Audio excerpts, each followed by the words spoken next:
ആഗോള അയ്യപ്പ സംഗമത്തിന് പിന്നാലെ നടത്താനിരിക്കുന്ന ന്യൂനപക്ഷ സംഗമത്തിൽ വിശദീകരണവുമായി സർക്കാർ. ന്യൂനപക്ഷ സംഗമമല്ല നടത്തുന്നതെന്നും വിവിധ വകുപ്പുകളുടെ സെമിനാറാണെന്നും സർക്കാർ വിശദീകരിക്കുന്നു.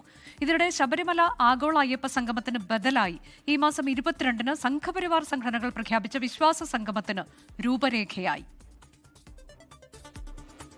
ആഗോള അയ്യപ്പ സംഗമം പോലെ ന്യൂനപക്ഷ സംഗമം സംഘടിപ്പിക്കാൻ ഒരുങ്ങുന്നു എന്ന വാർത്തകൾ പ്രചരിച്ചതിന് പിന്നാലെയാണ് സർക്കാർ വിശദീകരണം. 2031 കേരളം എങ്ങനെയായിരിക്കണം, വികസനത്തിന്റെ പ്രധാന മേഖലകളിൽ എന്തെല്ലാം മാറ്റങ്ങൾ ഉണ്ടാകണം എന്നീ കാര്യങ്ങൾ ചർച്ച ചെയ്യുന്നതിനാണ് സെമിനാർ. ഒക്ടോബർ 1 മുതൽ 30 വരെയുള്ള തീയതികളിൽ എല്ലാ വകുപ്പുകളുടെയും സെമിനാർ വിവിധ ജില്ലകളിലായി നടക്കും. ഇതിന്റെ ഭാഗമായി ന്യൂനപക്ഷ വകുപ്പ് സംഘടിപ്പിക്കുന്ന സെമിനാറിനെയാണ് സംഗമമാക്കി ചിത്രീകരിക്കുന്നത് എന്ന് സർക്കാർ പറയുന്നു.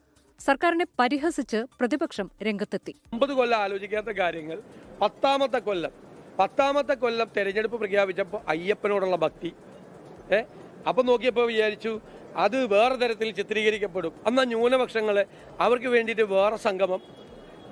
ഇതെന്താ? ഇതെന്ത് പാർട്ടിയാണ്, എന്ത് സർക്കാരാണിത്? ശബരിമല ആഗോള അയ്യപ്പ സംഗമത്തിന് ബദലായി സംഘപരിവാർ സംഘടനകൾ പ്രഖ്യാപിച്ച വിശ്വാസ സംഗമത്തിന് രൂപരേഖയായി. ഈ മാസം 22-ന് പന്തളത്ത് ശബരിമല സംരക്ഷണ സമ്മേളനം എന്ന പേരിലാണ് വിശ്വാസ സംഗമം. സമ്മേളനത്തിന് BJP രാഷ്ട്രീയ പിന്തുണ നൽകും. വിശ്വാസത്തിൽ ഊന്നി നിൽക്കുന്ന വികസനം, ഇതാണ് ശബരിമല കർമ്മസമിതി ഈ ശബരിമല സംരക്ഷണ സംഗമത്തിലൂടെ മുന്നോട്ട് വെക്കുന്നത്. അല്ലാതെ ഇതൊരു രാഷ്ട്രീയ തട്ടിപ്പോ അല്ലെങ്കിൽ വേറെ ഏതെങ്കിലും ഒരു പരിപാടിക്ക് ബദലുമല്ല. 15,000-ഓളം പേർ വിശ്വാസ സംഗമത്തിൽ പങ്കെടുക്കും. 24 തിരുവനന്തപുരം.